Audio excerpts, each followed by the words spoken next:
I didn't know until recently, but playing along to scams is a pretty popular content right now. I'm trying to mislead or sometimes dot. Oh yeah, it started so one of the major tubers, one of the major content creators is about I want to say they're like 5 or 6 years now. It's been a while, but it's a constant. It's a really consistent form of uh we're gonna say borderline vigilanteism. So it's more of a it's um it's acceptable, but it's a very on the line, and there's a giant audience for that. One of the earliest ones, like way back, like even further before it got to the real stuff, like the actual doxers and the stuff, before it got super real, there was an educational series, or not an educate. It was an intellectual who did a social experiment, and then it went viral, and this social experiment was to deliberately participate in these things to analyze patterns and stuff that they would use, and how you would perpetuate and use it as a form of entertainment, like, and not in the way of vengeance or justification, or like altruism or benevolence. It's more of a study on, oh, so I told them this and I responded with this, and then I turned the phrase, and like, so the person was challenging the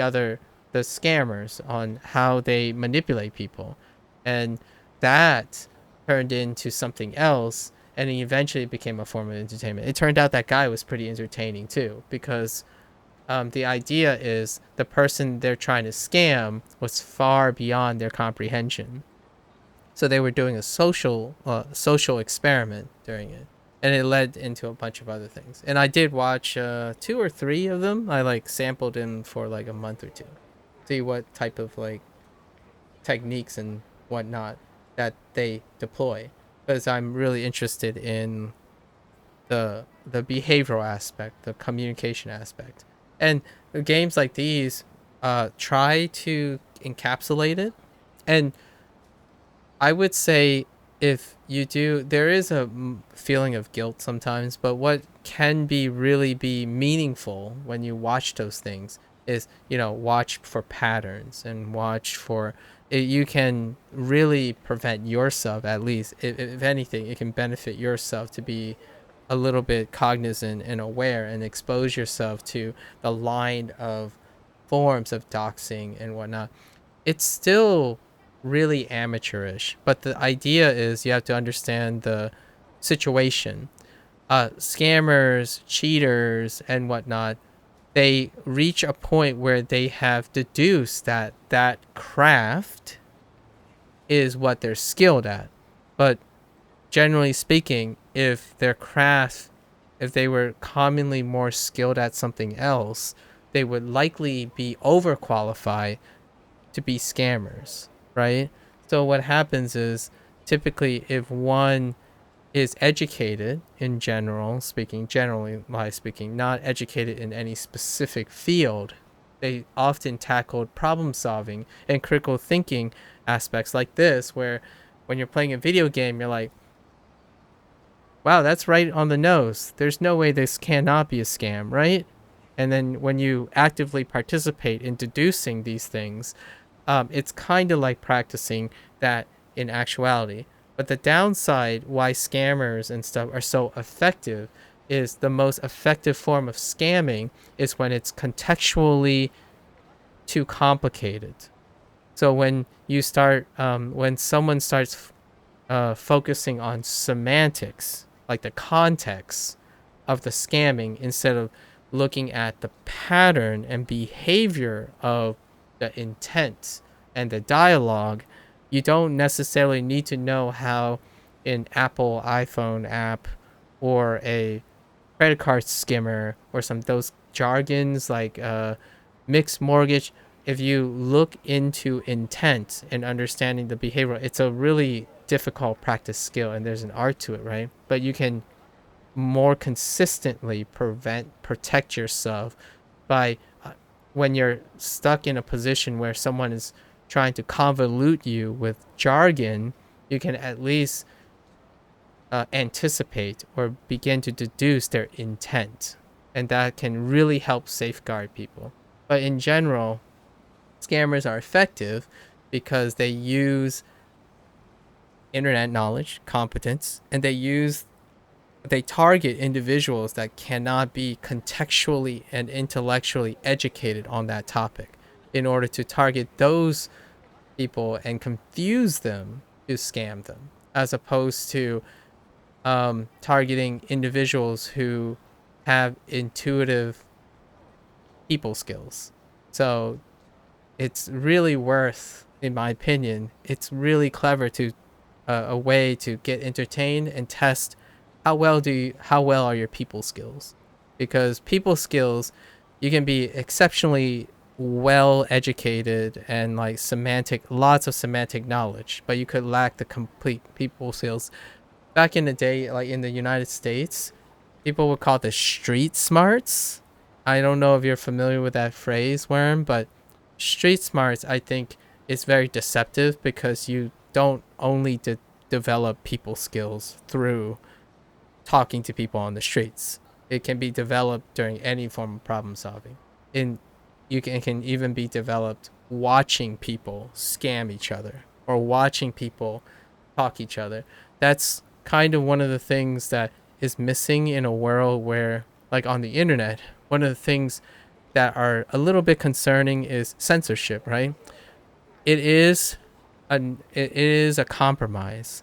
But when people don't talk about politics, they don't talk about religion, and yes, it can be very touchy and controversial, but watching people argue about political agendas and like watching the act of debating and getting one up on someone or convincing someone, you can learn incredible ways and lots of things just by intuitively observing them and preventing yourself or preventing someone else or preventing you from unintentionally doing something else to someone else, right? So that's great. That's just a slight digression, but that's kind of what made me interested in that popular content. It's still popular today. It's I probably still say it's about top 20 in terms of watch hours, but it reinforces and enables something that I personally have trouble accepting, and that people who watches it tend to not use it as a learning experience. They tend to focus on vengeance and justice. So social justice specifically, and I get it. It can be very entertaining in that, like karma, like that type of thing. And then positive ones are the same, where if you have witness a wholesome thing, you watch a lot of wholesome things, it leads to more wholesome things, that kind of thing. But for me, someone like me, I think each event has a propensity to be wholesome or not, contextualized to the people involved. Unfortunately, that also prevents me from really participating in that whole need for social justice, because social justice can be ugly and acceptable. And personally, I don't want to get involved in that. But if you spend a lot of time and you kind of like they deserve it, I don't resonate very much with that. But as an educational tool, that's fantastic. You gotta see scammers and scams to be able to be aware and see how that unfolds, to be able to protect yourself and maybe protect others from being scammed. I do most of the online like spam stuff and like all the negotiations and commerce for my parents, because my parents understands that they are not comfortable with handling any online stuff. So I take care of like any bureaucratic stuff and purchases and commerce stuff online for them. We just bought a really fantastic uh walk off of a non-English online commerce site, and it took me a little bit to figure out how to do that without feeling insecure. Like, as in not insecure about my person, insecure as in my information. Anyways, digression. But it's a great point. Thanks for sharing. How about a coral love necklace for you, sir? Made with genuine. This is, I'm thinking of a American seller. Genuine Okinawan coral. Genuine Okinawan coral. We got plenty in stock, but they won't last long. There must be the necklaces. Those must be the necklaces those high schoolers were talking about. Here's a common practice that happens in Asian, like back in the Asian days. The depiction of scarcity, the artificial depiction of scarcity, is a way to increase market value. So a lot of times you often use words that are specific to a rare supplier. So in this case, you use Okinawan coral, whatever that means. It could be any rock. It's just Okinawan. So there's no metric to identify if it is an Okinawan rock between the seller and the buyer. And then you give them the impression that it's the last of it, or it won't last long, when you in fact have a steady supply stream. That's kind of a great artificial marketing, and that would be borderline scamming. Artificially manipulating the supply because you're the only supplier, right? And that's the danger of monopolies. So when you start having less competition, then you can lead to, it's borderline scamming. It's technically a business proposition. And the person that's getting less value for their money is just making a reckless purchase in this case. It is still a business strategy. However, to prevent that, that's why we want to promote competition. Promoting competition is a classic way of negating the potential that someone can control both the supply and the demand, or like supply for the only source of supply for the demand, regardless of the demand. Because if the demand is low, you can still, as the only supplier, make the supply so low that it still meets the demand with a hiked value. One of the greatest points right now, currently, without saying too much, most of the tech community would suggest Nvidia would be a great example of that. Technically a legal strategy. Like, it's not technically scamming, but it is suspiciously borderline price gouging due to a dominance in the market. And there's a really fine line between what constitutes as a scam and what constitutes as a upcharge for monopolies, like for monopolizing a supply. Unfortunately, business people are business people. You have to be greedy and opportunistic to be able to make money. It's not necessarily a reflection on someone's personality for the sake of morals, but for the sake of appropriateness. It takes a mind like that in order to generate a lot of revenue. So it will inherently lead to potentially areas of gray, like strategies like this, what this guy is doing. In fact, it's been making big waves on the internet lately. The internet, right, 2010, guys, 2010. It's even considered something of a spiritual accessory. Spiritual, it's nebulous, unquantifiable. So using lots of words that are unquantifiable. And in this case, we had to take a hot take on this case, right? The reason why he says big waves on the internet lately is probably because he's making the assumption that Kiryu is technologically challenged, which he is. It would be really accurate. Statistically, a 40-year-old in 2010 would less likely be as familiar with the scene and the information on the internet. So you could say things like that and it could sound very impressive when it isn't. Like even in 2010, waves are generated pretty rapidly. So it's kind of like that's the diction, that's the word. If you don't know the jargon, but you see how the progression of the dialogue is, it can really help you read what the intent is. At least that's why I think is super interesting. And I saw that guy's that intellectual I was talking about. I saw his series. He ended up doing a series of lectures on like scammer behavior and whatnot, like the classical scammer behavior. The last thing you want, and I don't think this guy ever mentioned it, is imagine if the world is so imagine if someone like myself, like I guess I'll use myself as an example. I don't want to like incriminate anyone. Like imagine if the world is so bad, right?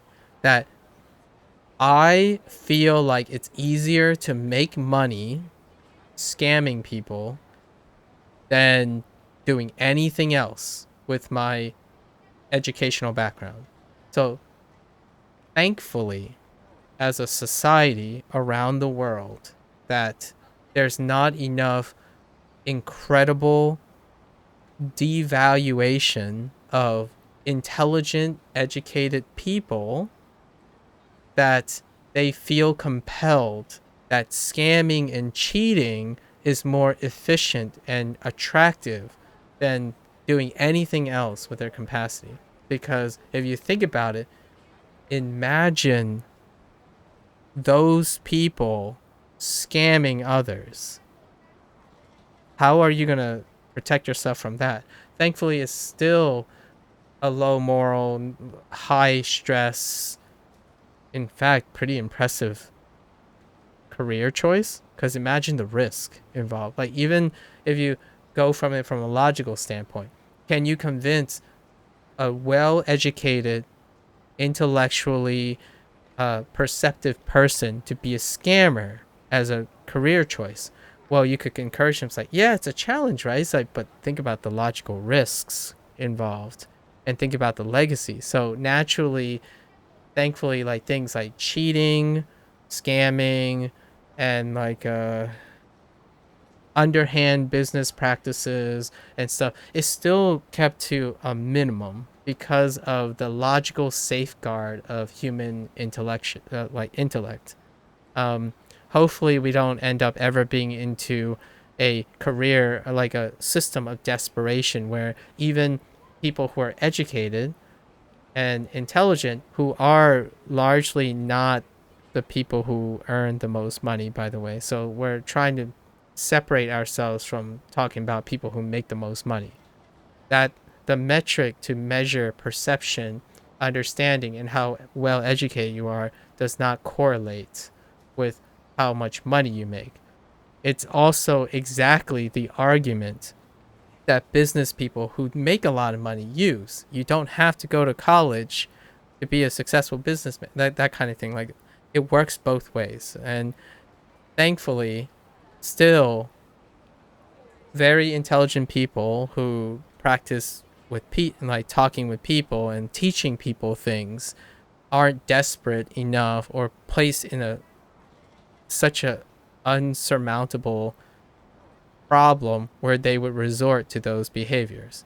And it feeds back to the counterintuitive nature where people are always surprised when they say, wow, criminals are stupid.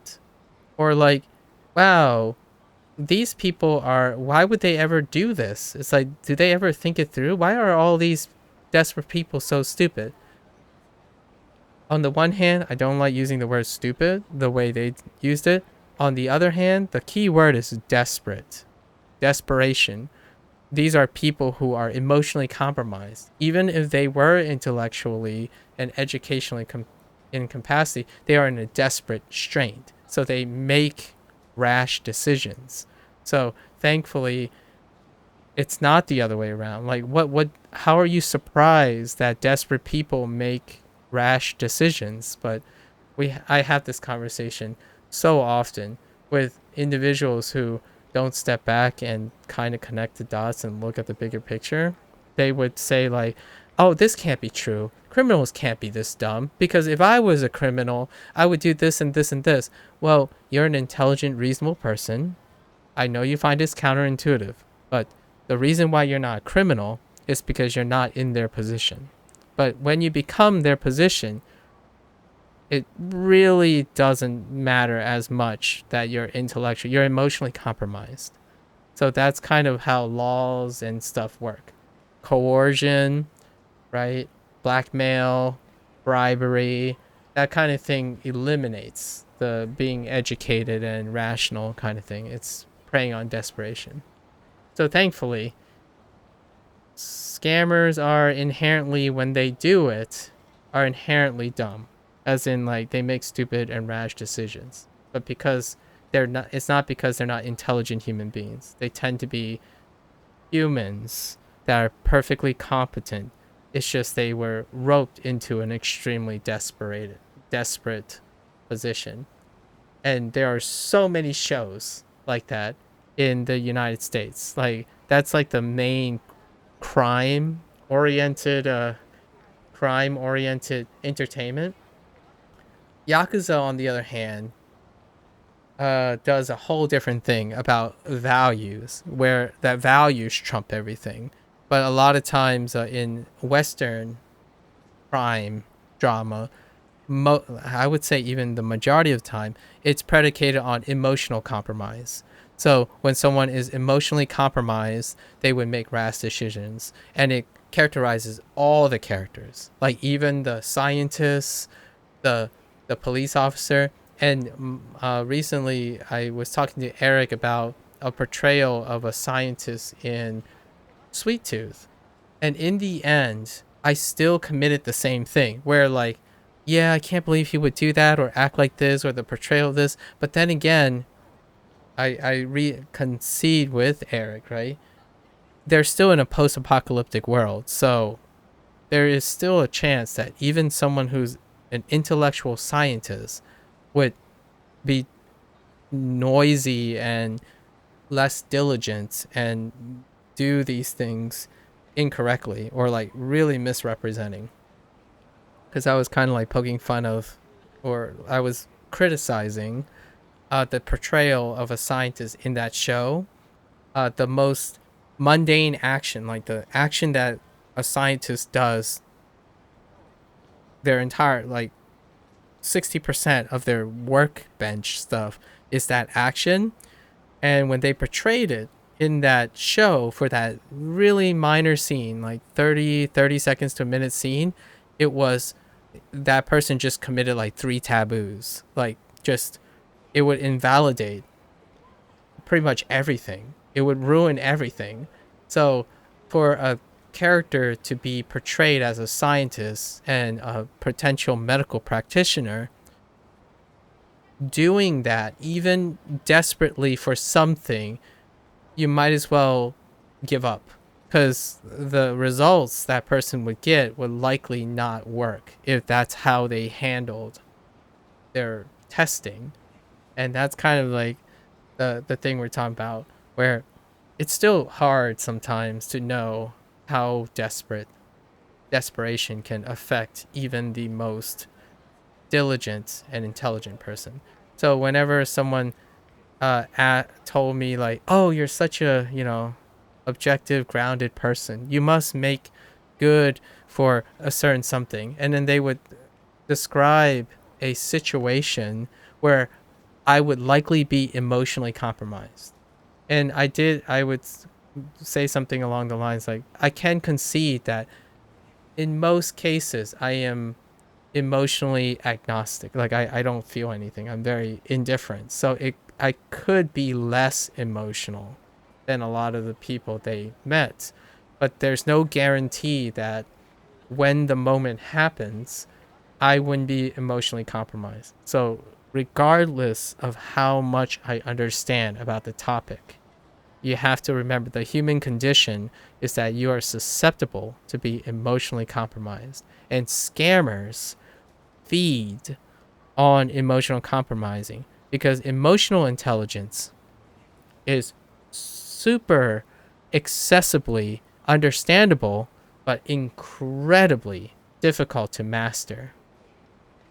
Intellectual intelligence is far more easily to master because it can be quantified and measured and refined, but it is incredibly hard to it's like inaccessible, as in it takes a mountain, a really high mountain, to become intellectually competent, but it is really much lower to master because there are a lot of metrics to help with intellectual intelligence. But emotional intelligence is a thing like we're intuitively always doing this. However, to master it is really incredibly hard, and that's great because scammers and people who are desperate has not mastered emotional intelligence. They were placed in an emotionally compromised situation and they utilize that and weaponize that as a way because they best know. It's the thing that they're most familiar with. When you're desperate, you continue to be desperate.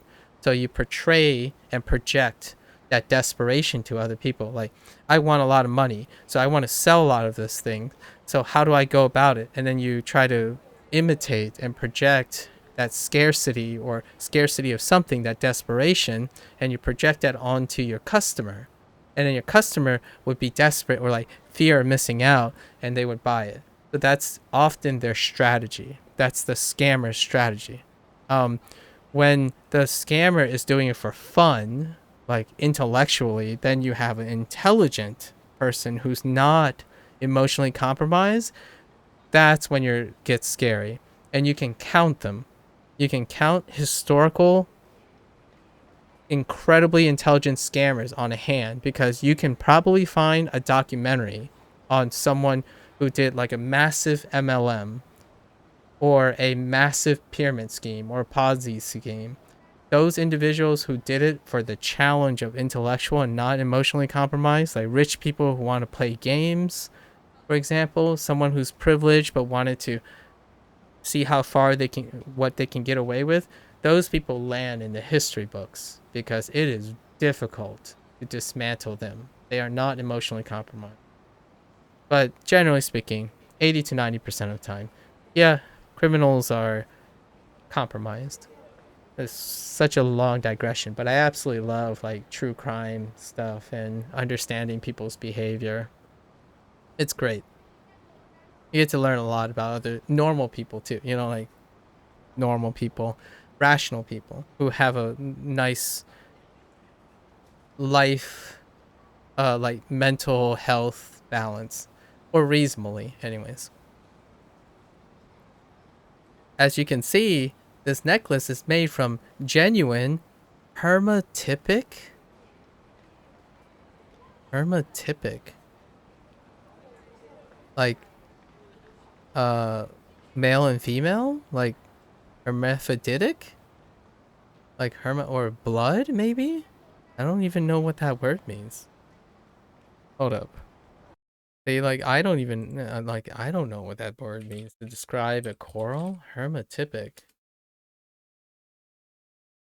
Hermatypic corals are those corals in the order. Oh, it's a type of coral. It's not capitalized though. It's lowercase. Weird. Hermatypic coral weathered to a fine sheen. This process helps the coral release beneficial negative ions.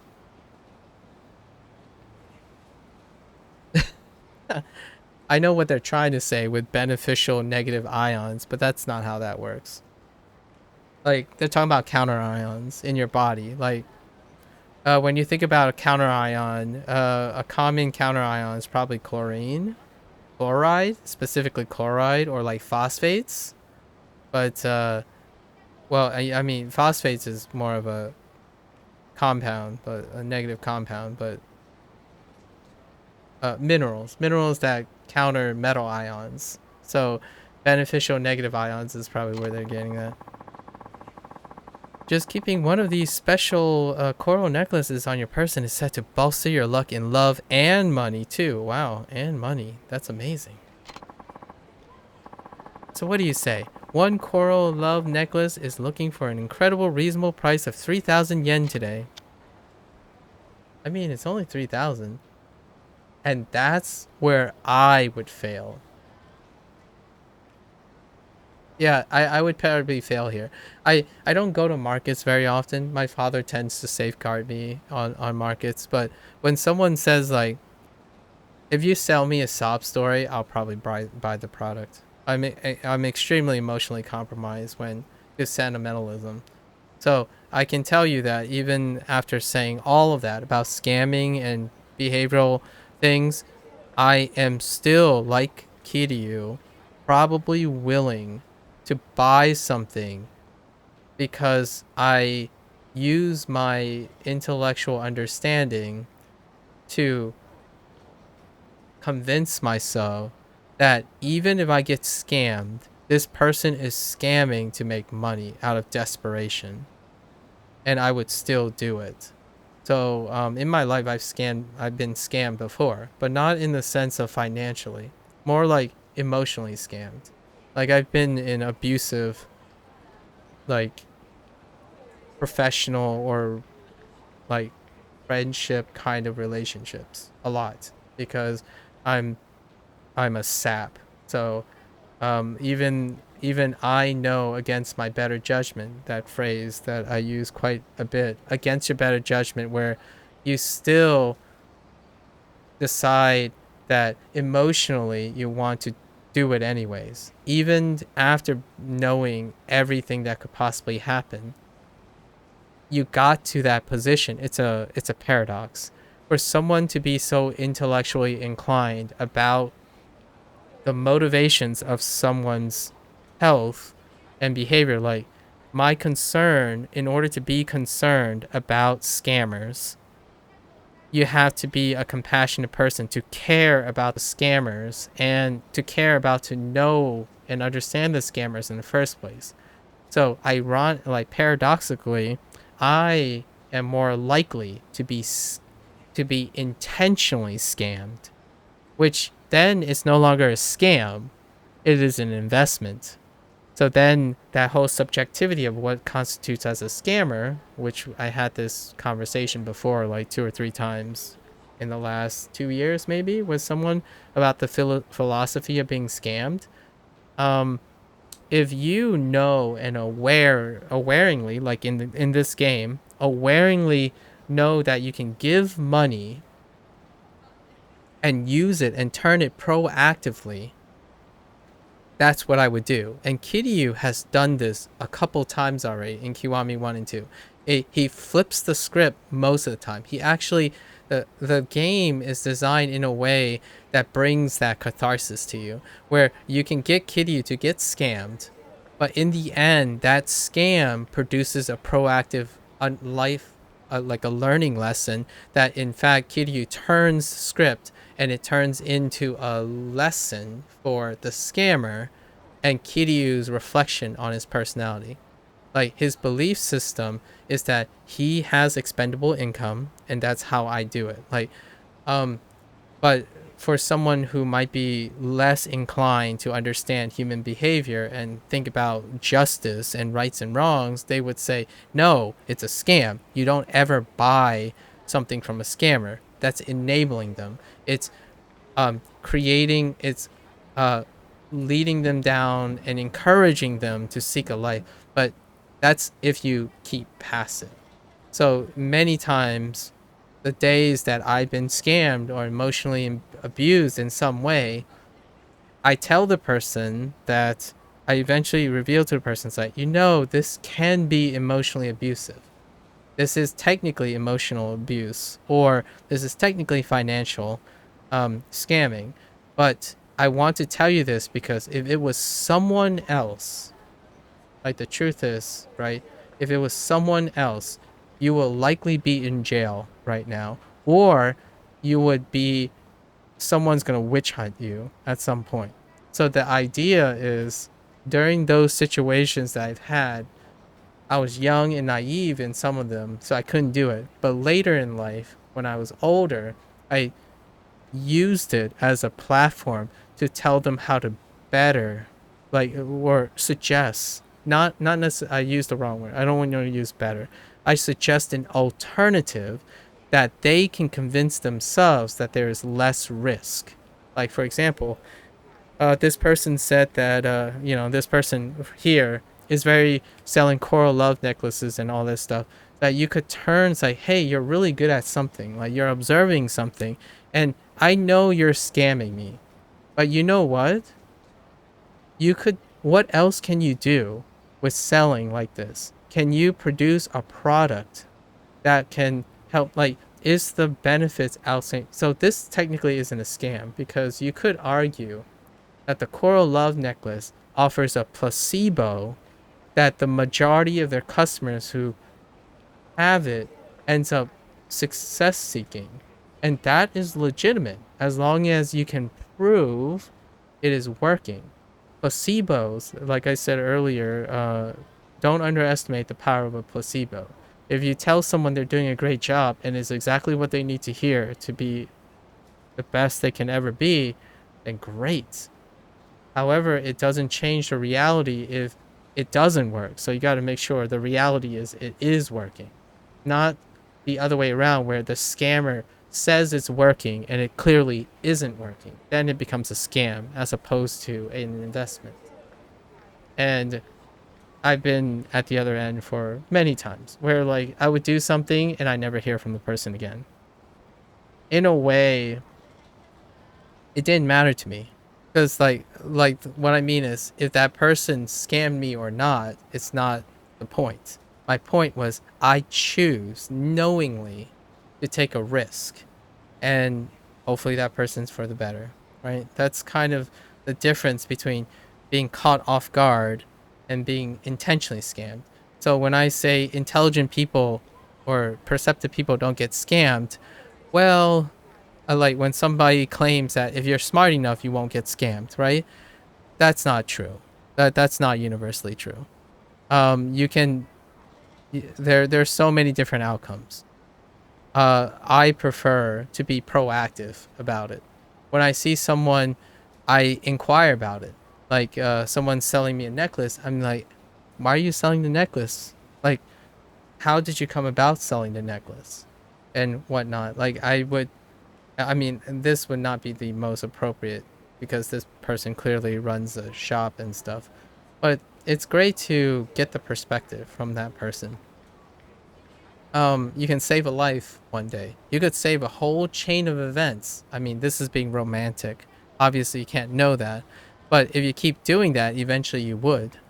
So that's kind of like my rationale for it. You can change someone's life, and that person can go on to change someone else's life. um People fall under hard times, and there's no shortage of that. But one moment of desperation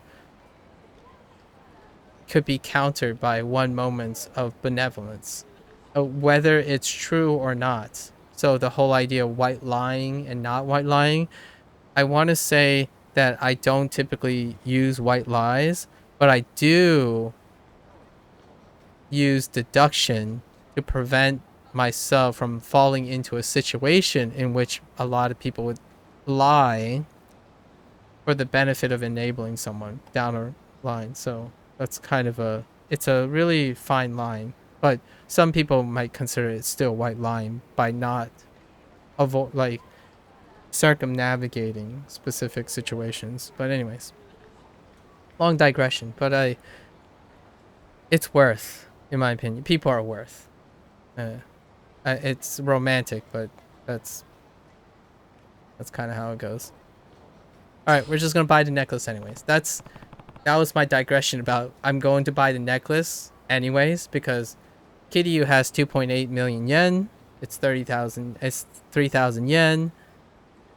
Gotta know where this goes. I'm curious about the person's back life. I would pay, yeah, I would pay someone $30 to hear about their life. Like if someone sits down on a bar and they got angry at me, right? They like, I'm sitting at a bar and it's like, I hate you, and just slaps the drink out of my hand. It's like, all right, all right. I'm clearly not gonna fight this guy, right? I'm not gonna say, you know what? Hey, I didn't get a drink. You didn't get a drink. Let's, you know what? I am a person that has a lot of resources. So, or I have sufficient resources, I guess, in this case, maybe. Because clearly I'm not desperate to start a fight and this person is. So for me, it's like, I'm not emotionally compromised. Let me buy you a drink and let me buy myself a new drink. And for that cost of a drink, can you explain to me why you are so angry today? And that's where it would start. And perhaps that person will go on to be impressed by that situation and they would change for the better. You might never hear from that person ever again, but at least you know you got a good story out of it. At least that's my impression. So when I say like someone's angry at me, it's like it's story time. How much do you want of me to be able to get a story out of you so I can understand more about you? Because I clearly don't. And then if that person ever asks, like, what do I think? It's like, all right, now we're talking. We're going to exchange ideas, right? That's kind of the GOAT, in my opinion. For me, that's a personal preference. And that's what I mean. I guess that's what that whole classical Americanized thing about diplomacy is. I'm not really doing it for a diplomatic purpose in general, though. I'm doing it out of curiosity, but that would be an approach to reach a diplomatic conclusion, compromise, without being mutually and utterly emotionally compromised. Because when two people or two organizations or two big things are emotionally compromised, someone's going to get hurt. Probably everyone's going to get hurt. So, yeah. Anyways, it would go down a morbid topic anyways. Let's just keep going.